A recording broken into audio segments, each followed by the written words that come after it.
Hello, friends. Welcome to Storycraft.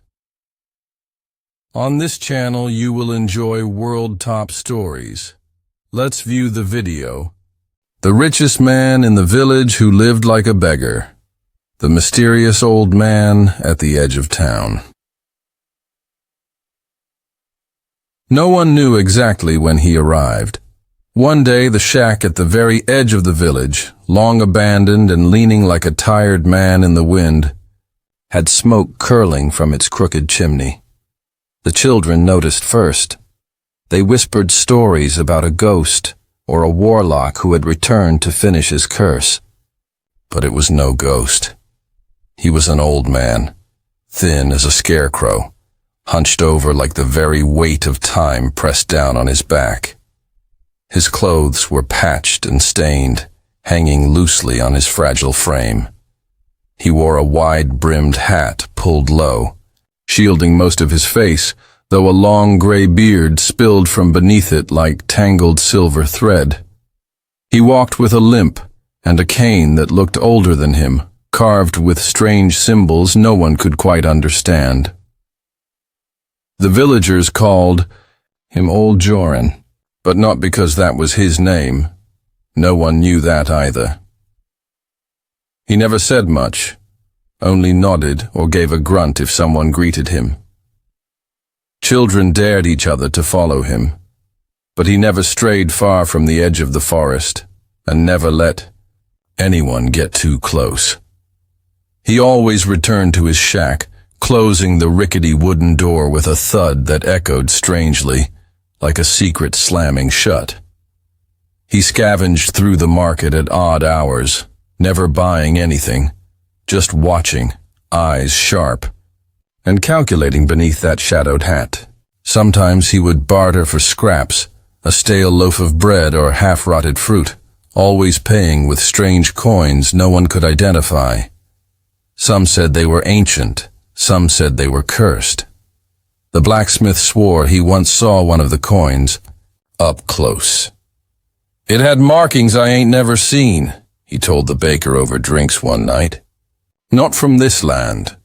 Not from any land I know." But no one truly questioned him. He didn't steal. He didn't cause trouble. He was just there, like a tree that had grown in the wrong place but still stood firm. Rumors bloomed like wildflowers. He's a former noble who lost everything. No, he's a spy hiding from the kings. I heard he murdered someone in the city and ran. He has treasure buried under that shack of his. Mountains of gold. That's why he won't leave. But no one dared check. No one dared knock. Then came the storm. The worst the village had seen in decades. Trees were uprooted, roofs torn. From homes, livestock scattered. When it finally passed, the villagers emerged to count their losses. And it was then that someone noticed the old man's shack, still standing, untouched, while stronger buildings had crumbled. Curiosity swelled like a tide. The miller's son, a bold boy named Levick, decided he'd had enough of mystery. He, waited until dusk and crept toward the edge of the village, heart pounding, feet light on the muddy path. He reached the shack and knocked. No answer. He knocked again, louder this time. The door creaked open, not from within, but as if it had been waiting, groaning slowly on rusted hinges. Inside, it was dark, but warm. A strange scent hung in the air, something like herbs and old parchment. Levick stepped in. There, beside a small fire, sat Old Joran. His eyes opened slowly, two piercing dots of ice blue in the dim light. "You shouldn't be here," he said. His voice was gravel, low and dry. "I just wanted to know who you are," Levick said, trying to keep his voice steady. Old Joran stared at him for a long moment. Then, to the boy's surprise, he gestured to a stool. You're brave, or stupid. Levick sat. What's your name, boy? Levick. The old man nodded. I once knew a Levick. Long time ago. He was a thief. Lost his hand to a king's blade. Levick swallowed hard. Joran chuckled, a rough, hollow sound. But you're not him, unless you've mastered time. What are you doing out here? Why do you live like this? The old man's eyes softened, just a little. I live as I wish. Not all treasure is gold. Not all wealth is comfort. Levick looked around. The shack was lined with shelves. Books, scrolls, small boxes with strange carvings. A wooden chest sat in the corner, its edges worn but locked with an iron clasp. What's in the chest? Joran followed the boy's gaze. Memories. Regrets. Secrets. Is it true? Levick asked. That you have gold buried out here? Joran was silent for a moment, then said, I have more gold than your village has ever seen. I've walked through palaces, dined with kings, outlived empires, but gold brought me nothing but grief. So I left it all. Levick blinked. You gave it up. I traded it, Joran said, for peace, for silence, for freedom. Don't you get lonely? Joran looked into the fire. I was lonelier among men who smiled and lied than I ever was among trees and ghosts. The wind howled outside, and for a moment Levick thought he saw something move in the shadows, a painting on the wall, old and faded, showing a man who looked far too much like Joran, dressed in silks, seated on a throne. Who were you? Levick asked quietly. Joran didn't answer. Instead, he rose slowly and walked to the chest. He took out a small, weathered book bound in leather. He handed it to Levick. Take it. Read it when you're older. When you understand that some stories aren't meant for boys. Levick took it with trembling hands. Joran placed a hand on his shoulder. Go now, before you see too much. The boy ran back through the dark, heart racing, clutching the book, like it was made of gold. The next morning, the shack was empty. The door hung open, swinging gently. Inside, the fire was cold. The shelves cleared. The chest was gone. Only a single coin remained on the floor, round, heavy, and marked with a strange crest no one recognized. Levick never told anyone what he saw that night.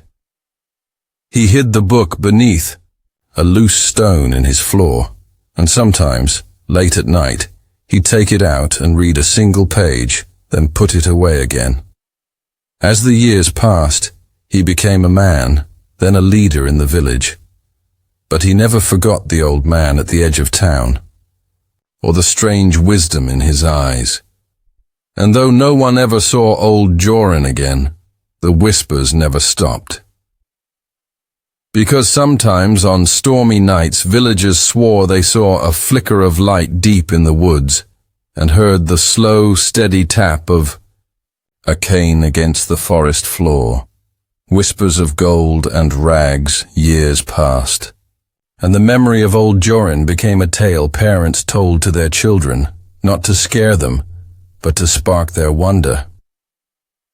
He lived among kings, they'd say, and walked away from it all. Some believed it, most didn't, but Levick never forgot.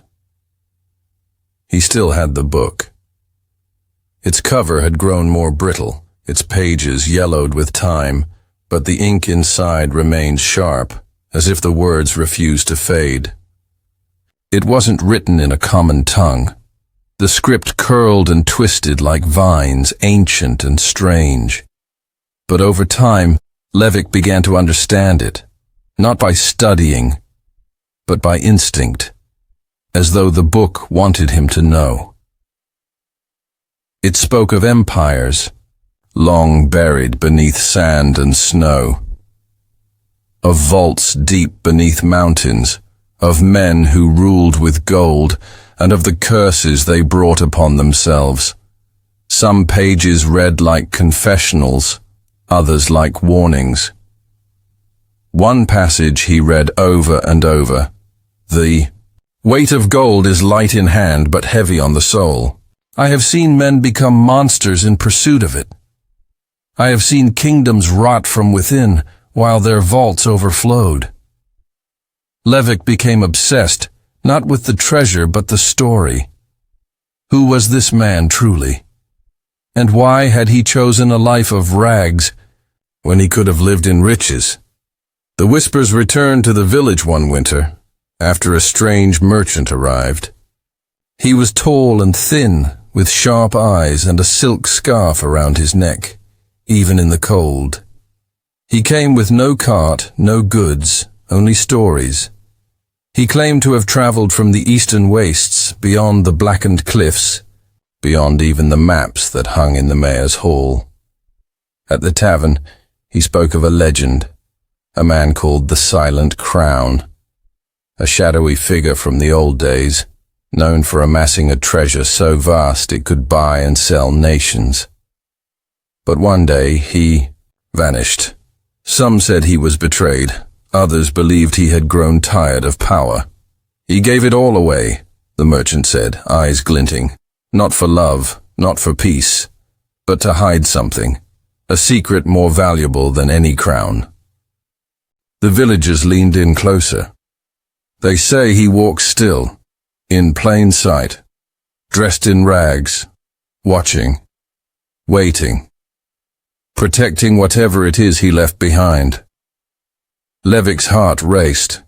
He gripped his cup tight. Could it be true? Could the man in the story be old Joran? That night, Levick went to the edge of the forest. The shack was long gone, burned or collapsed, no one knew. But the stone foundation remained, moss-covered and quiet. Levick stood there in the moonlight, the book clutched in one hand, the merchant's words echoing in his mind. Suddenly the wind shifted. A sound, soft and steady, like a cane tapping on stone. He turned. Nothing. But the next morning, footprints appeared in the frost. Not his, older, heavier, as if someone with a limp had walked the edge of the woods and disappeared into the trees. Levick followed them. They wound deep into the forest, farther than he'd ever dared. The trees grew thicker, older. Sunlight barely reached the ground. After an hour of walking, the path ended at a crumbling stone wall, half swallowed by ivy. Behind it, a door, wooden, locked with iron. Levick pressed his hand to the center, and the book in his satchel grew warm. The door creaked open. Inside was a chamber carved from earth and stone. Shelves lined the walls, filled with scrolls, coins, relics, and in the center, an altar. On it, a single object, a crown. Not gold, but black metal, shaped like twisting roots or frozen flames. As Levick stepped closer, a voice filled the chamber, not aloud, but in his mind. You are not the first, but you may be the last. Speak your truth. He spoke without thinking. I don't seek gold. I seek knowledge. I seek the story. Silence. Then you must carry it. The truth, the burden, the memory. The crown vanished. In its place, the book. But now, its cover had changed. embossed with the same twisted symbol from the crown, glowing faintly. Levick backed away. The door closed behind him. When he returned to the village, days had passed. He hadn't eaten. Yet he was not weak. He was sharper, changed. People noticed. He began to speak less, observe more. He stopped asking questions and started writing his own. His shop, once filled with tools and trinkets, slowly became a place of knowledge. People came to him for answers, for wisdom, and sometimes for secrets. They called him the Quiet Keeper. And, though he lived humbly, in a modest home by the well, stories began to swirl. His shelves are lined with gold pages. He speaks the language of the old kings. He was chosen by the man in the woods. One day a traveler asked him if he knew of the Silent Crown. Levick simply smiled and handed him a blank page. "Write your story," he said. "That's where the real treasure begins." And somewhere, in the forest beyond the edge of the village, a soft tapping echoed once more, steady, patient, eternal. A hidden fortune beneath the floorboards. The village had changed. It wasn't the buildings or the people, it was the feeling, subtle but undeniable. A strange awareness hung in the air, like everyone was holding their breath, waiting for something to be uncovered. It all started the day a worker dug too deep. It was a warm afternoon when it happened. Marek, the carpenter, was renovating the abandoned house near the old well, the one Levick used to live in before moving closer to the woods. The place had been empty for nearly a year, dust thick on the windows, ivy crawling up the sides, floorboards soft with age. But Marek saw potential. He was pulling up the warped boards in the center of the main room when he struck something. Metal. Not stone. Not a pipe. Not nails. It was a hatch. Old, iron-bound, hidden beneath the floor. No one had known it was there. Marek called for help, and soon a small crowd had gathered.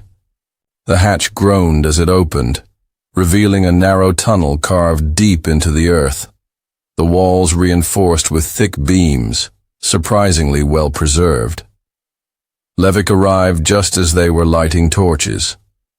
He said nothing, just stared at the opening. Something, deep in his eyes, shifted. Marek was the first to descend.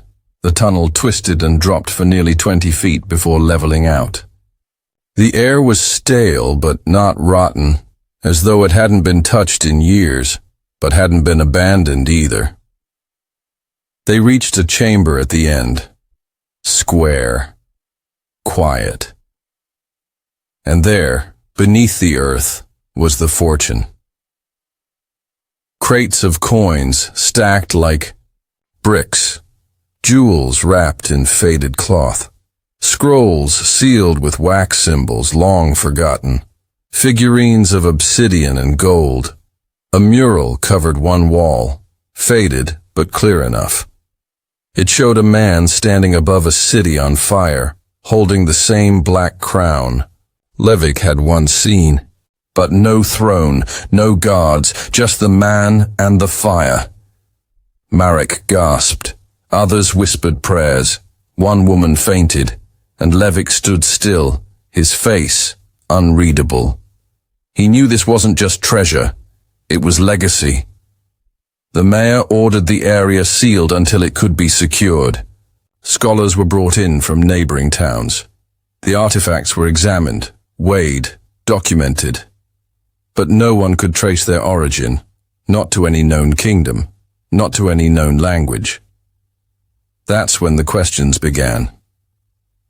Who had built the vault? Why beneath Levick's old home? And why had he never said anything? He gave no answers.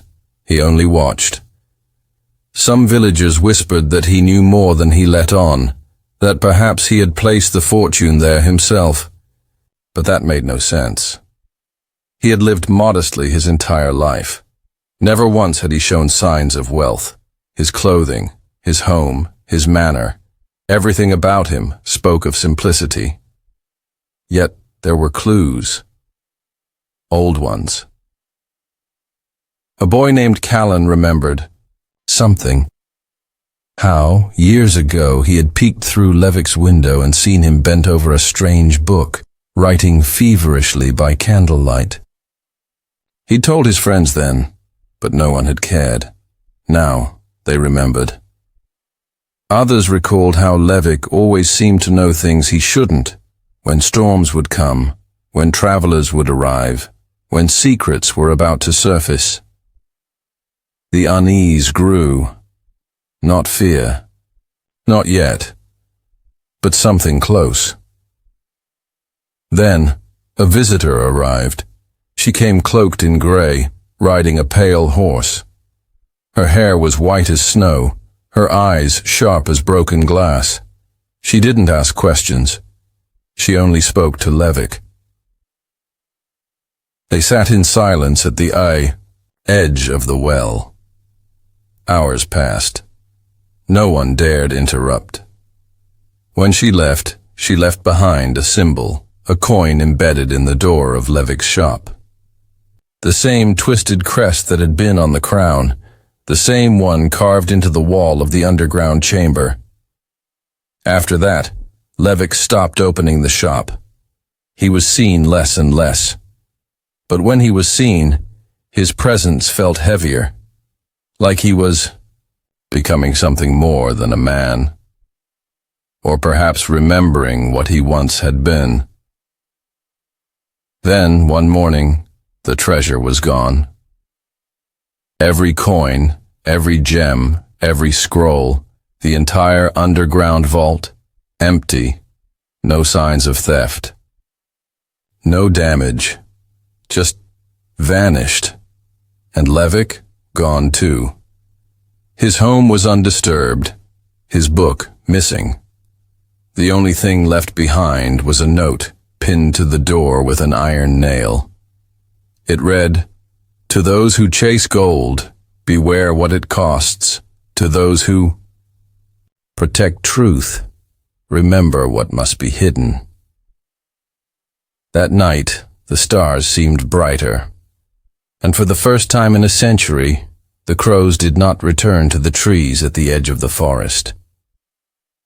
The villagers never spoke of it openly, but they felt something powerful had passed through their world, quietly, like a breath. And though it left no trace, it left them changed. They no longer spoke of the silent crown, or the mysterious man in rags. They spoke instead of balance, of memory, of stories meant to be carried, not hoarded. And deep beneath one last floorboard, untouched by time, a small item remained, a ring, black metal, shaped like a serpent devouring its own tail. Waiting, always waiting, the secret that changed the village forever. Spring came late that year. The fields took longer to bloom, the river ran slower, and even the birds seemed quieter, as if nature, itself, was hesitant, waiting for something to settle. The disappearance of Levik and the vanishing of the underground vault left more than just an empty room beneath the village. It left questions, restlessness, and a whispering silence that grew heavier by the day. People tried to return to normal. Children laughed again. The smithy rang with iron and fire. But always, in the corner of every conversation, in the pause before every prayer, there was the same unspoken thought. What had they been part of? What had they touched? It wasn't until the boy found the map that everything changed again. He was no one special. His name was Dren, a shepherd's son with a habit of wandering. He'd found the old shop unlocked, Levik's place, abandoned but untouched. Out of curiosity, he slipped inside, half expecting dust and cobwebs. But instead, he found something else entirely. Everything was clean, preserved, as if someone had been there just hours before. And on the counter sat a wooden box with a carved snake pattern, the same serpent Levik had worn on a ring. Inside the box was a folded map, not paper but a thin sheet of bark, smoothed and pressed, etched with glowing ink. The village was there, and so was the forest. But beyond that, in a place labeled only Ashen Hollow, was a symbol, the Black Crown. Dren took it straight to the mayor. Within days, the council was debating what to do. Some said, burn it. Others said, follow it. In the end, curiosity won. A search party was formed. 4 trusted men, including Marek the carpenter and an elder named Fen. They took supplies, weapons, and the map, and left before dawn. The village watched them go, their figures shrinking into the trees. They returned 2 days later, but not all of them. Only Marek and Fen came back. They were bruised, bloodied, and silent. The 3rd man had vanished in the night. The 4th had lost his mind. Fen had aged a decade in 2 days. His hands shook, his eyes wandered. When he finally spoke, it was in whispers. There's something buried out there, something we were not meant to see. Marek was more direct. There are ruins, deep in the hollow. Not of any people I know. Stones shaped like teeth, walls that hum when you touch them. And in the center, an altar, black as coal, with a crown carved into its surface. And writing, like the book Levik had, but older, alive.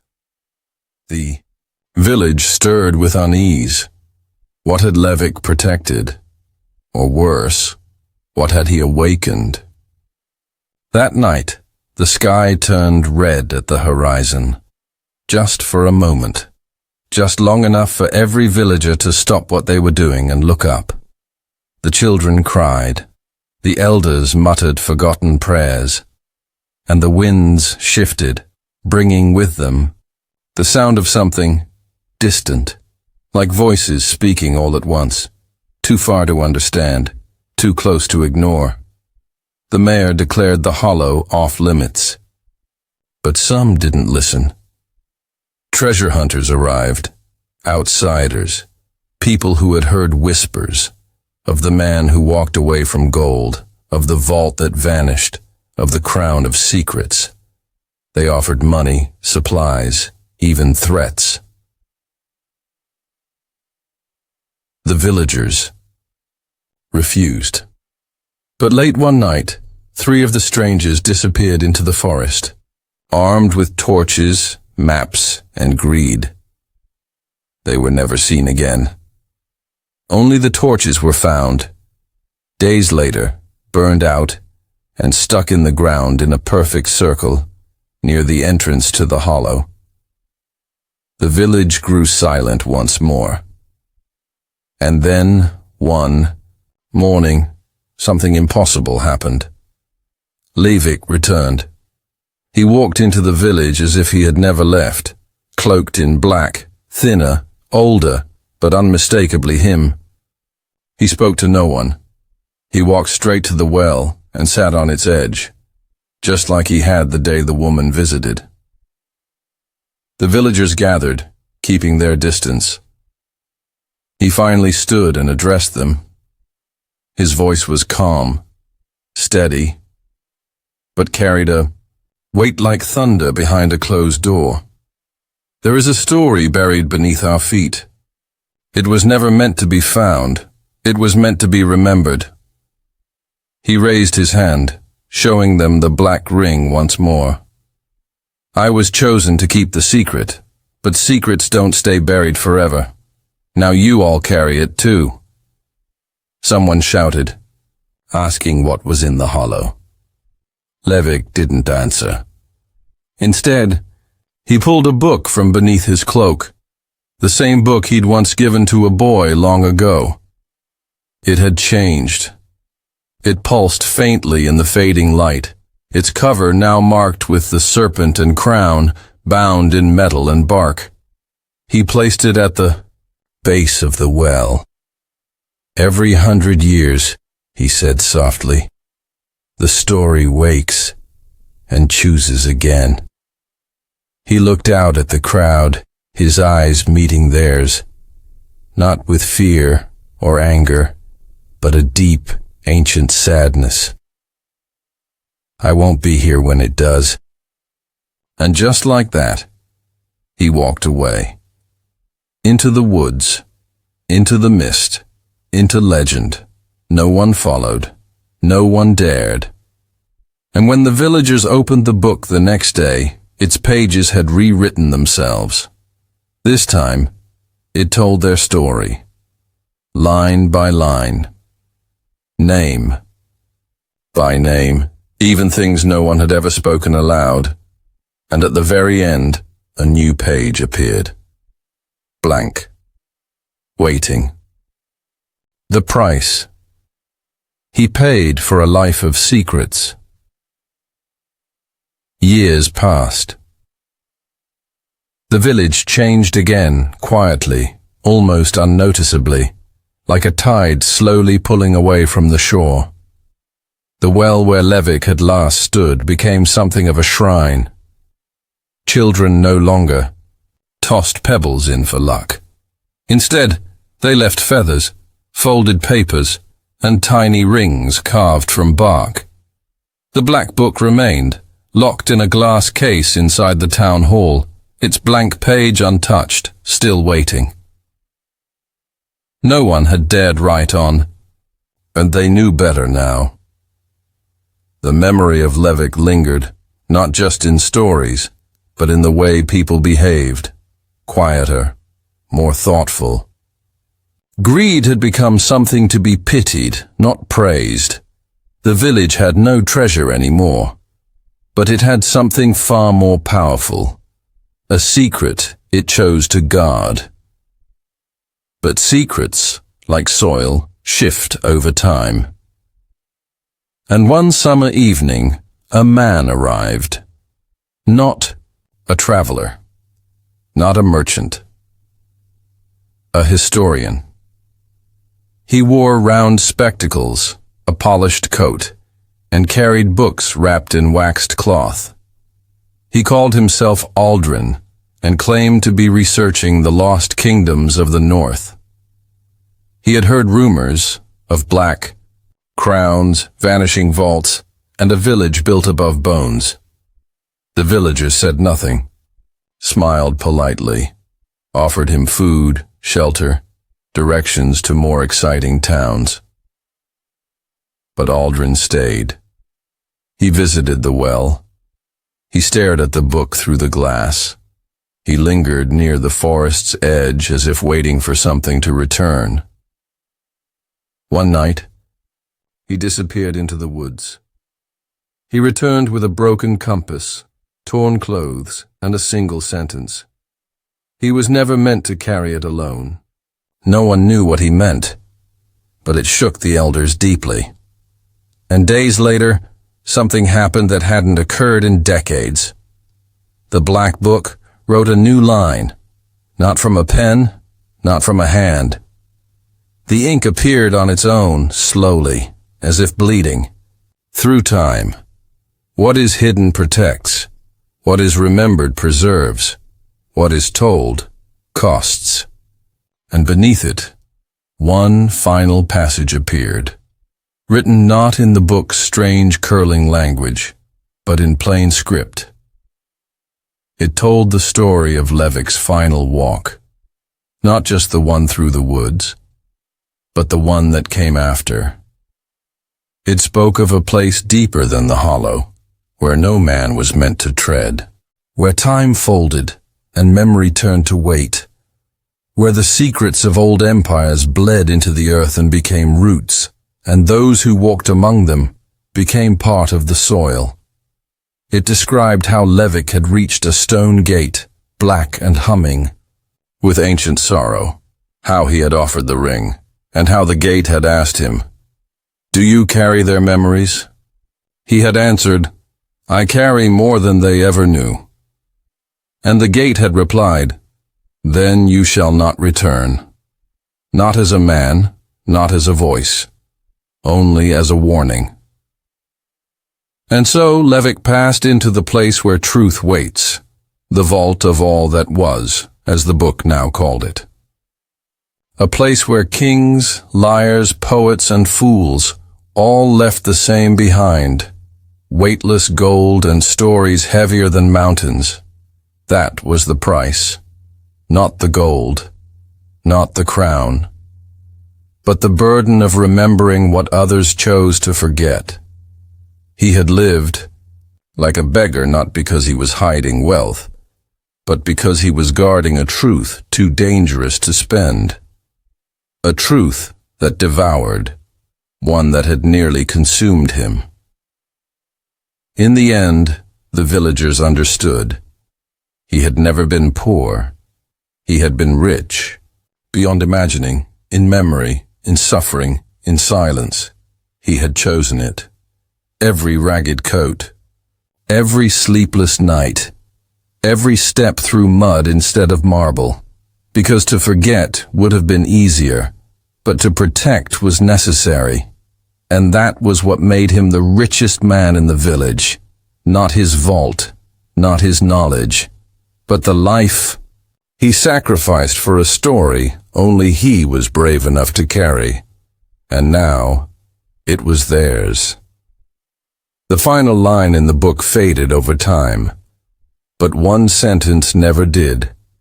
Etched into the cover, barely visible unless the light hit just right. The worth of a man is not in what he owns, but in what he protects when no one is watching. Thanks for watching. Subscribe our channel Storycraft for more interesting videos.